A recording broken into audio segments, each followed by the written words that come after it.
শ্রীমদ্ ভাগবত গীতা অনুবাদ স্বামী রাম সুখদাস। এখন শ্লোক নম্বর 11-12 পড়ব। শ্লোক নম্বর 11। অশোচ্যানন্বশোচস্তং প্রজ্ঞবাদংশ্চ ভাসসে গতাসুনগতাসুংশ্চ নানুশোচন্তি পণ্ডিতা। শ্রী ভগবান বললেন, যাদের জন্য শোক করা উচিত নয় তাদের জন্য তুমি শোক করছো, আবার পণ্ডিতদের মতো কথা বলছো। কিন্তু পণ্ডিতগণ মৃত বা জীবিত কারোর জন্য শোক করেন না। ব্যাখ্যা: মানুষের শোক তখন হয় যখন সে জগতের প্রাণী বা পদার্থগুলিকে দুই ভাগে ভাগ করে নেয়। সে দুটি হলো, এইগুলি আমার এবং এইগুলি আমার নয়, বা এরা আমার নিজের আত্মীয় স্বজন এবং ওরা আমার নিজের কেউ নয়, কিংবা এরা আমার সমাজের, ওরা আমার সমাজের কেউ নয়, এরা আমার আশ্রমের আর ওরা আমার আশ্রমের নয়, এ আমাদের পক্ষের আর ওরা আমাদের পক্ষের নয়।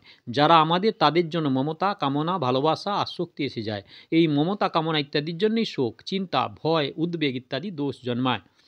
এখন এমন কোনো দোষ বা অনর্থ নেই যা মমতা, কামনা ইত্যাদি থেকে না জন্মায়। এটি হলো একটি সিদ্ধান্ত। গীতায় প্রথমে ধৃতরাষ্ট্র জিজ্ঞাসা করছেন যে আমার এবং পাণ্ডুর পুত্রগণ যুদ্ধস্থলে কি করছে। যদিও পাণ্ডবগণ ধৃতরাষ্ট্রকে পিতার মতো অধিক শ্রদ্ধা করেন, কিন্তু ধৃতরাষ্ট্রের নিজ পুত্রগণের উপর মমতা ছিল। তাই তার মনে নিজ পুত্র এবং পাণ্ডবগণের মধ্যে পক্ষপাতিত্ব ছিল যে এরা আমার এবং ওরা আমার নয়। যে মমত্ববোধ ধৃতরাষ্ট্রের ছিল তা অর্জুনের মধ্যে উৎপন্ন হলো, কিন্তু অর্জুনের মমত্ববোধ ধৃতরাষ্ট্রের মতো ছিল না। অর্জুনের মধ্যে ধৃতরাষ্ট্রের মতো পক্ষপাতিত্ব ছিল না, তাই তিনি সকলকেই আত্মীয় মনে করছেন। ইষ্টবে এবং সজ্জনম এবং দুর্যোধনাদিকে আত্মীয় বলে জানিয়েছেন। স্বজনং হিং কথং হত্যা সুখী ন শ্যাম মাধব। এর তাৎপর্য হচ্ছে এই যে সমগ্র কুরুবংশীয়দের প্রতি অর্জুনের মমত্ববোধ ছিল এবং সেই জন্য তাদের মৃত্যুর আশঙ্কায় অর্জুন শোকমগ্ন হয়েছিলেন। এই শোক দূর করার জন্যই ভগবান অর্জুনকে গীতায় উপদেশ দিয়েছিলেন। সেটি এই 11তম শ্লোক থেকে শুরু হয়েছে। পরিশেষে এই শোক যে অনুচিত সেটি জানিয়ে ভগবান বলছেন যে তুমি আমার শরণাগত হও এবং শোক করো না। মা শুচ, কারণ সংসারের আশ্রয়ে থাকলে শোকগ্রস্ত হতে হয়, আর যদি অন্যভাবে আমরা শরণাগত হও তাহলে শোক, চিন্তা ইত্যাদি সব দূর হয়ে যাবে। জগৎ সংসার মাত্রেই দুটি জিনিস থাকে, সৎ এবং অসৎ, শরীরী এবং শরীর। এই দুইয়ের মধ্যে শরীরী এবং অবিনাশী, এবং শরীর হলো বিনাশী, দুটি অসহ্য। অবিনাশী কখনো বিনাশপ্রাপ্ত হয় না, তাই তার জন্য শোক করার কোনো প্রশ্নই নেই। এবং যেটি বিনাশী বা বিনাশশীল নয় তা বিনাশপ্রাপ্ত হবেই। তা বোঝা কোনো সময়ই স্থায়ী রূপে থাকে না, তাই তার জন্য শোক করা চলে না। অর্থাৎ শোকগ্রস্ত হওয়া যেমন শরীরের জন্য উচিত নয়, তেমন শরীরের জন্য উচিত নয়। শোক কেবলমাত্র মূঢ়তার কারণেই হয়ে থাকে। মানুষের জীবনে জন্ম, মৃত্যু, লাভ, ক্ষতি ইত্যাদি রূপে যে সকল পরিস্থিতি উদ্ভব হয় তা সমস্তই প্রারব্ধ অর্থাৎ সক্রিত কর্মের ফল। তাই অনুকূল প্রতিকূল পরিস্থিতির জন্য শোক করা বা সুখ দুঃখ অনুভব করা মূঢ়তা বা বোকামি। কারণ পরিস্থিতি অনুকূল প্রতিকূল যাই হোক তার শুরু এবং শেষ থাকেই। অর্থাৎ এই পরিস্থিতি প্রথমে ছিল না এবং শেষেও থাকবে না। যে পরিস্থিতি আদি এবং অন্তে থাকে না তা মধ্যভাগে মুহূর্তের জন্য স্থায়ী হয়ে থাকে। কারণ স্থায়ী হলে শেষ কী করে হবে, আর যদি শেষ হয় তবে স্থায়ী হয় কিভাবে?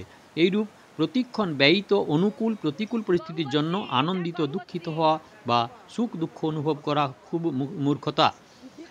একদিকে তুমি পাণ্ডিত্যের মতো কথা বলছো, অন্যদিকে শোক করছো। তুমি কেবলমাত্র কথাই বলে যাচ্ছ, তুমি প্রকৃতপক্ষে পণ্ডিত নও। কারণ সত্যিকারের পণ্ডিতগণ কখনও কারোর জন্য শোক করেন না। কুল নাশ হলে কুল ধর্ম নষ্ট হয়ে যাবে, ধর্ম নষ্ট হলে স্ত্রীলোকগুলি দূষিত হবে, যাতে বর্ণসংকর উৎপন্ন হবে। এর ফলে কুল ঘাতকগণ এবং তাদের কুল নরক প্রাপ্ত হবে। শ্রাদ্ধ তর্পণ না হওয়ায় এদের প্রতিকূলের পতন ঘটবে। তোমার এইরূপ পণ্ডিতি বাক্যে প্রমাণিত হয় যে শরীর বিনাশশীল এবং শরীরই অবিনাশী। শরীরই নিজে যদি অবিনাশী না হতেন তবে কুলঘাতী এবং কুলের নরকে যাওয়ার ভয় থাকতো না, বা পিতৃকুলের পতন হওয়ার চিন্তা থাকতো না। যদি তোমার কুল এবং পিতৃগণের জন্য চিন্তা হয়ে থাকে তাহলে এই প্রমাণিত হয় যে শরীর বিনাশশীল এবং তাতে স্থিত শরীরই হচ্ছে নিত্য। সুতরাং শরীর নষ্ট হওয়ার কথা ভেবে তোমার শোক করা কখনোই উচিত নয়। গতা সুনগতা সুংশ্চ, সবারই প্রাণ বিয়োগ অবশ্যম্ভাবী। এর মধ্যে কারো প্রাণ বিয়োগ হয়েছে এবং কারো বিয়োগ হওয়ার মুখে, সুতরাং তাদের জন্য শোক করা উচিত নয়। তুমি যে শোক করছো এটি তোমার ভুল। যারা মৃত্যুপ্রাপ্ত হয়েছে তাদের জন্য শোক করা খুবই অন্যায়। কারণ মৃত ব্যক্তিদের জন্য শোক করলে তাদের দুঃখ ভোগ করতে হয়। যেমন মৃত ব্যক্তিদের জন্য শ্রাদ্ধ তর্পণ করলে সেটি পরলোকে তারা প্রাপ্ত হন, সেইরূপে মৃত ব্যক্তির জন্য শোক বা কান্নাকাটি করলে পরিবারের পরিজনের চক্ষু ও নাসিকা নিঃসৃত অশ্রু, কপ ইত্যাদিও মৃত ব্যক্তিকে বিবশ হয়ে ভক্ষণ করতে হয়। যারা জীবিত তাদের জন্য শোক করা উচিত নয়। তাদের পালন পোষণ এবং ভালোভাবে থাকার সকল প্রকার ব্যবস্থা করা উচিত। ওর কি দশা হবে, ওর ভরণ পোষণ কীভাবে হবে, ওকে কে সাহায্য করবে ইত্যাদি চিন্তা ভাবনা কখনো করা উচিত নয়। কারণ চিন্তা ভাবনাতে কোনো লাভ হয় না। আমার অঙ্গ সকল শিথিল হয়ে যাচ্ছে, মুখ বিশুষ্ক হচ্ছে ইত্যাদি বিকার উৎপন্ন হওয়ার মূল কারণ হলো শরীরের সঙ্গে একাত্মবোধ। কারণ শরীরের সঙ্গে একাত্মবোধ মনে করলেই শরীরের পালন পোষণকারীর সঙ্গে একাত্মবোধ অনুভব হয়, এবং সেই একাত্মবোধের জন্যই আত্মীয়গণের মৃত্যুর আশঙ্কায় অর্জুনের মনে চিন্তা এবং শোক উৎপন্ন হয়েছে, এবং এই চিন্তা ও শোকেই অর্জুনের শরীরের উপরিউক্ত বিকার প্রকটিত হয়েছে। ভগবান এখানে শোকের কারণ হিসাবে গতাসুন এবং অগতাসুন বলে জানিয়েছেন। যার প্রাণত্যাগ হয়েছে তাকে গতাসুন, এবং যিনি এখনও প্রাণত্যাগ করেননি তাকে অগতাসুন বলা হয়। শ্রাদ্ধতর্পণ না করলে পিতৃপুরুষ পতিত হন, এটি অর্জুনের গতাসুন সম্বন্ধে চিন্তা। এবং যাদের জন্য আমরা রাজ্য ভোগ সুখ চাই তারাই প্রাণ এবং সম্পত্তির আশা পরিত্যাগ করে যুদ্ধে উপস্থিত, এটি অর্জুনের অগতাসুন সম্বন্ধে চিন্তা। উভয় চিন্তা শরীর ধরেই এসেছে, সুতরাং দুই চিন্তাই ধাতুরূপে এক, কারণ গতাসুন এবং অগতাসুন উভয়ই বিনাশশীল। গতাসুন এবং অগতাসুন এই দুইয়ের মধ্যে কর্তব্য পালন করা চিন্তার ব্যাপার নয়। গতাসুনের জন্য পিণ্ডদান এবং শ্রাদ্ধতর্পণ কর্তব্য, এবং অগতাসুনের জন্য সর্বপ্রকার ব্যবস্থা ও জীবন নির্বাহের সংস্থান কর্তব্য। কর্তব্য কোনো চিন্তার বিষয় নয়, বরং বিবেচনার বিষয়। বিবেচনার সাহায্যে কর্তব্যবোধ এবং চিন্তা দ্বারা বিবেচনাবোধ নষ্ট হয়। নানুশোচন্তি পণ্ডিতা, সৎ অসৎ এই দুটির বিভাগ যে জানে সেই বিবেকবতী বুদ্ধিকে পণ্ডা বলা হয়। পণ্ডা বিকশিত হয়েছে, অর্থাৎ যার সৎ অসতের স্পষ্ট বিবেকবোধ হয়েছে তাকে পণ্ডিত বলা হয়। এইরূপ পণ্ডিতগণ সৎ অসতের জন্য শোক করেন না, কারণ সৎকে সৎ বলে মনে করলেও শোক হয় না, অসৎকে সৎ বলে মনে করলেও শোক হয় না। স্বস্বরূপ সংসৎ স্বরূপ আর পরিবর্তনশীল শরীর অসৎ স্বরূপ।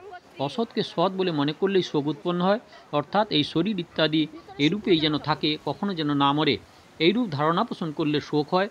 সতের জন্য কখনো চিন্তা বা শোক করা উচিত নয়। শ্লোক নম্বর 12। ন তেবহং জাতু নাসং ন তং নেমে জনাধীপা ন চৈব ন ভবিষ্যাম সর্বে বয়মত পরম। কোনো সময় আমি ছিলাম না বা তুমি ছিলে না, অথবা এই রাজন্যবর্গ ছিল না, এ কথা ঠিক নয়। আর এরপরে আমি, তুমি এবং এই নৃপতিবৃন্দ এরা সকলেই থাকবে না, তাও ঠিক নয়। ব্যাখ্যা: জগতে মাত্র দুই প্রকার বস্তু আছে, শরীরই সৎ এবং শরীর অসৎ। এই দুটি অসচ্য, অর্থাৎ শরীরে যিনি স্থিত তার জন্য শোক করা যায় না, এবং শরীরের জন্য শোক করা উচিত নয়, কারণ শরীরের কখনো অভাব হয় না এবং শরীর কখনো স্থায়ী হয় না। এই উভয় বস্তুর জন্য পূর্ব শ্লোকে যে অসচ্যান পদটি ব্যবহৃত হয়েছে তার ব্যাখ্যা এখানে শরীরের নিত্যতা এবং শরীরের অনিত্যতার অর্থবোধ করা হয়েছে। সাধারণ ব্যক্তিদের দৃষ্টিতে আমি যতক্ষণ অবতার রূপ পরিগ্রহ করিনি ততক্ষণ আমি এই কৃষ্ণ রূপে সবার সামনে প্রকটিত ছিলাম না। তুমিও জন্মগ্রহণের পূর্বে এই অর্জুন রূপে সকলের কাছে প্রকটিত ছিলে না, এবং এই নৃপতিবৃন্দ যতক্ষণ জন্মগ্রহণ করেননি ততক্ষণ এই রাজা রূপে সকলের কাছে পরিচিত ছিলেন না। তা সত্ত্বেও আমি, তুমি বা এই নৃপতিগণ এই রূপে প্রকাশিত হওয়ার পূর্বে যে ছিলাম না তা ঠিক নয়। এখানে আমি, তুমি এবং এই রাজন্যবৃন্দ প্রথমে ছিলেন এরূপ বললে কাজ হতো, কিন্তু এইভাবে না বলে আমি, তুমি এবং রাজন্যবৃন্দ প্রথমে ছিলাম না তা ঠিক নয়, এইভাবে বলা হয়েছে। এর কারণ হচ্ছে এই যে প্রথমে ছিলাম না এমন নয়, এইরূপ বলায় প্রথমে আমরা সকলে নিশ্চয়ই ছিলাম এই কথাটি দৃঢ় নিশ্চিত হয়। এর তাৎপর্য এই যে নিত্য সত্য সর্বদাই নিত্য, তার কখনো অভাব হয় না। জাতু কথাটি এখানে অর্থ এই যে অতীত, ভবিষ্যৎ এবং বর্তমান কালে, এবং যে কোনো দেশ, পরিস্থিতি, অবস্থা, ঘটনা বা ইত্যাদিতে নিত্য সঙ্গের কিছুমাত্র অভাব হওয়া সম্ভব নয়। এখানে অহম পদটি দ্বারা ভগবান এক বিশেষ কথা বলেছেন। পরবর্তী 4th অধ্যায়ের 5ম শ্লোকে ভগবান শ্রী অর্জুনকে বলেছেন যে আমার এবং তোমার অনেকবার জন্ম হয়েছে, সেইগুলি আমি জানি কিন্তু তুমি তা জানো না। ভগবান এইভাবে নিজ ভগবত্তা প্রকাশ করে জীবের সঙ্গে তার পার্থক্য দেখিয়েছেন, কিন্তু এই স্থলে ভগবান জীবের সঙ্গে ঐক্যভাব দেখাচ্ছেন। এর তাৎপর্য এই যে এখানে ভগবানের অভিপ্রায় ছিল নিজ মহত্ব বিশেষত্ব প্রকাশিত করা, এবং এখানে তার অভিপ্রায় হচ্ছে তাত্ত্বিক দৃষ্টি দ্বারা নিত্য তত্ত্ব অনুভূত করানোর। ভবিষ্যতে শরীরগুলির পূর্বের অবস্থা থাকবে না এবং এই সময় এই শরীর থাকবে না, কিন্তু এইরূপ অবস্থাতে আমরা সব থাকবো না তা ঠিক নয়। অর্থাৎ আমরা সকলে অবশ্যই থাকবো, কারণ নিত্য তত্ত্বের কখনো অভাব হয়নি এবং কখনো অভাব হবে না। আমি, তুমি এবং নৃপতিবৃন্দ আমরা সকলে প্রথমে ছিলাম না এই কথা ঠিক নয়, এবং পরেও থাকবো না তাও ঠিক নয়। এইভাবে অতীত এবং ভবিষ্যতের কথা ভগবান বললেও বর্তমানের কথা তিনি বলেননি। তার কারণ এই যে শরীরের দৃষ্টিতে আমরা সকলেই বর্তমানে প্রত্যক্ষভাবে আছি, এতে কোনো সন্দেহের অবকাশ নেই। তাই আমরা সকলে এখন নেই এ কথা ঠিক নয়, এইরূপ বলার প্রয়োজনই নেই। যদি তাত্ত্বিক দৃষ্টিতে দেখা যায় তবে আমরা সকলেই বর্তমানকালে আছি এবং প্রতি মুহূর্তে এই শরীরের পরিবর্তন হয়ে চলছে। এইরূপ শরীরের সঙ্গে পৃথকভাবে আমাদের বর্তমানের অনুভব করা উচিত। অর্থাৎ অতীত এবং ভবিষ্যতের যেমন নিজ সত্তার কখনো অভাব হয় না, তেমনি বর্তমানেও নিজ সত্তার অভাব নেই, এটি অনুভব করা উচিত। প্রত্যেক প্রাণীর যেমন নিদ্রাভঙ্গের আগে অনুভব করা আছে যে আমি, এবং নিদ্রাভঙ্গের পরও তার সেই অনুভব থাকে যে আমি আছি, এবং ঘুমন্ত অবস্থায় ও আমি যেমন তেমন ছিলাম। বাহ্যভাবে শুধু জানার কারণটি প্রকৃতি জ্ঞান ইন্দ্রিয়সমূহের অভাব ছিল, আমার অভাব ছিল না। এইরূপ আমি, তুমি এবং রাজন্যবৃন্দ আমাদের সকলের শরীর আগে ছিল না এবং পরে থাকবে না, এবং এখনও প্রতিপক্ষ এই শরীর নাশ হওয়ার দিকে যাচ্ছে, কিন্তু আমাদের সত্তা আগেও ছিল, পরেও থাকবে এবং এখনও একইভাবে বিরাজমান। আমাদের সত্তা কালাতীত তত্ত্ব, কারণ আমরা সেই কালের জ্ঞাতা, অর্থাৎ ভূত, ভবিষ্যৎ এবং বর্তমান, এই তিন কালই আমাদের গোচরে আসে। সেই কালাতীত তত্ত্ব বোঝাবার জন্যই ভগবান এই শ্লোকটি বলেছেন। এই হলো শ্লোক নাম্বার 11, 12, 13 নম্বরের জন্য দয়া করে সাবস্ক্রাইব করুন, লাইক করুন, শেয়ার করুন আর কমেন্ট করুন।